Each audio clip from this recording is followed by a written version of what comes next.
यह वीडियो देख रहे सभी लोगों को मेरा नमस्कार। आज के वीडियो में हम आपको एक उपाय बताएंगे जिसे करने से आप अपनी संपत्ति बढ़ा पाएंगे। यदि आपकी इच्छा है कि आप कोई ज़मीन खरीदें या कोई मकान खरीदें या मकान बनवाएं अपने लिए या कोई फ्लैट खरीदें, तो वह इच्छा आपकी निश्चित ही पूरी हो जाएगी यह उपाय करने से। कई बार ऐसा होता है कि व्यक्ति के पास धन नहीं होता, पैसे नहीं होते, लेकिन उसकी चाह होती है कि उसका अपना स्वयं का मकान हो, अपना स्वयं का निवास स्थान हो। तो वह व्यक्ति यदि यह उपाय करेगा तो धन की व्यवस्था हो जाएगी और ऐसा कोई साधन बैठ जाएगा कि वह अपना स्वयं का मकान या ज़मीन या फ्लैट खरीद पाएगा। और कई बार ऐसा भी होता है कि पैसा पड़ा है, धन है आपके पास, लेकिन फिर भी प्रॉपर्टी खरीदने में कोई ना कोई बाधा आ रही है, कोई ना कोई अड़चन आ जाती है। तो वे लोग भी यदि यह उपाय करेंगे तो उनकी वह बाधा, वह अड़चन निश्चित ही दूर होगी। यह प्रयोग मेरा आजमाया हुआ प्रयोग है। जिन लोगों ने भी यह उपाय किया है उन सभी के संपत्ति खरीदने वाला काम हुआ है या मकान बना है। कई लोगों ने ज़मीन ले रखी है लेकिन उस पर मकान नहीं बन पा रहा है, तो वे लोग भी यह उपाय करेंगे तो उनके मकान भी बन जाएगा। वैसे तो जन्म कुंडली में ऐसे योग आते हैं कि जब व्यक्ति अपना मकान खरीदता है या ज़मीन खरीदता है या मकान बनवाता है या फ्लैट खरीदता है, संपत्ति खरीदने के योग होते हैं। वह योग आते हैं तो अपने आप ही सारी व्यवस्था हो जाती है, और जब योग नहीं आते तो कोशिश करने पर भी संपत्ति खरीदना नहीं हो पाता। वह तो उनकी जन्म कुंडली देखने से ही पता चलेगा, लेकिन कई बार छोटे मोटे योग आते रहते हैं और अगर आप यह उपाय करेंगे तो वह योग फलीभूत हो जाएगा। देखिए उपाय क्या है, यहाँ मैंने एक पुस्तक से इस पेज का प्रिंट आउट निकाला है, भूमि प्राप्ति के लिए अनुष्ठान। तो इसमें दिया है, किसी व्यक्ति को प्रयत्न करने पर भी निवास के लिए भूमि अथवा मकान न मिल रहा हो, उसे भगवान वराह की उपासना करनी चाहिए। भगवान वराह की उपासना करने से, उनके मंत्र का जप करने से, उनकी स्तुति प्रार्थना करने से अवश्य ही निवास के लिए भूमि या मकान मिल जाता है। स्कंद पुराण के वैष्णव खंड में आया है कि भूमि प्राप्त करने के इच्छुक मनुष्य को सदा ही इस मंत्र का जप करना चाहिए। वह मंत्र क्या है? ओम नमः श्री वराहाय धरणयोद्धारणाय स्वाहा। जैसा कि आपको स्क्रीन पे दिख रहा है, इसे आप नोट कर लें। यह मंत्र जप करने से पहले भगवान का ध्यान पढ़ें, मन ही मन में वह ध्यान कर लें, उसके बाद इस मंत्र का जप करें।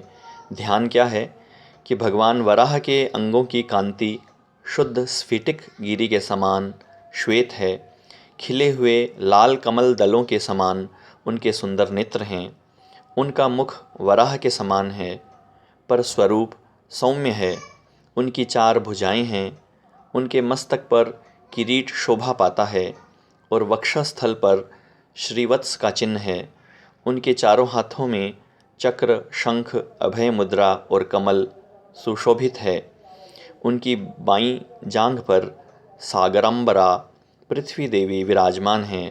भगवान वराह लाल पीले वस्त्र पहने तथा लाल रंग के ही आभूषणों से विभूषित हैं। श्री कच्छप के पृष्ठ के मध्य भाग में शेषनाग की मूर्ति है, उसके ऊपर सहस्त्रदल कमल का आसन है और उस पर भगवान वराह विराजमान है। देखिए शास्त्रोक्त विधान तो यह है कि इस मंत्र के विनियोग किए जाते हैं। इस मंत्र का विनियोग का जो अर्थ है वह है, इस मंत्र के संकर्षण ऋषि वराह देवता, पंक्ति छंद और श्रीम बीज हैं। इसका विनियोग करने के बाद इसके 4 लाख जप होके फिर उसका दशांश हवन होता है, और हवन घी व मधु मिश्रित खीर के द्वारा भी होता है। तो यह तो काफ़ी लंबा प्रयोग है, लेकिन मैंने जो अपने अनुभव में पाया है वह यह पाया है कि इस मंत्र का नित्य 108 बार जप करने से भी व्यक्ति का कार्य सिद्ध हुआ है, उसके संपत्ति खरीदने का सौभाग्य प्राप्त हुआ है।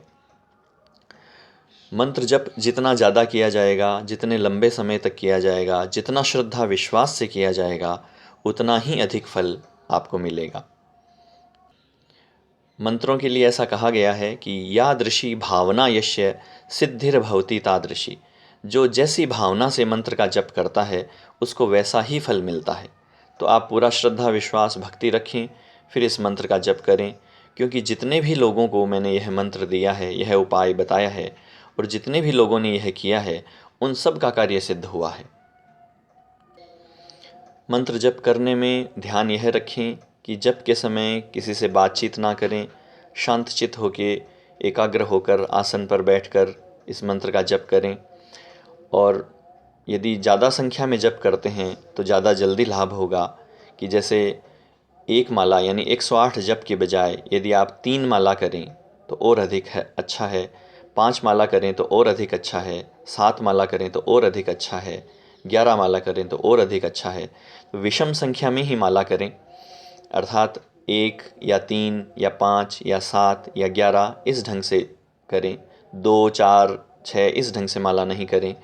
और एक बार एक दिन आपने यदि माला 5 कर ली है तो उसके बाद में फिर दूसरे दिन या अन्य दिनों में आप 3 नहीं कर सकते, अर्थात जप बढ़ते हुए क्रम में होते हैं, घटते नहीं हैं। इसलिए उतनी ही संख्या बढ़ाएं जितनी आप नित्य कर सकें। आशा है कि आपको यह प्रयोग अच्छा लगा होगा, और जिन लोगों के मकान या ज़मीन या फ्लैट या प्रॉपर्टी ख़रीदने में बाधा आ रही हैं उन्हें यह उपाय ज़रूर करना चाहिए। बहुत ही सरल उपाय है और निश्चित ही आपको लाभ होगा। और इसके अलावा यदि आप जन्म कुंडली दिखाएं तो निश्चित ही यह पता चल जाएगा कि किस समय आपको ये किए हुए उपाय का फल मिलेगा, अर्थात कब आप ज़मीन खरीद पाएंगे उसका समय निकल जाएगा, आपको पता चल जाएगा। और यदि जन्म कुंडली में भी योग हो प्रॉपर्टी खरीदने का, संपत्ति खरीदने का, और फिर आप यह उपाय करें तो वह 100% ही कार्य हो जाता है।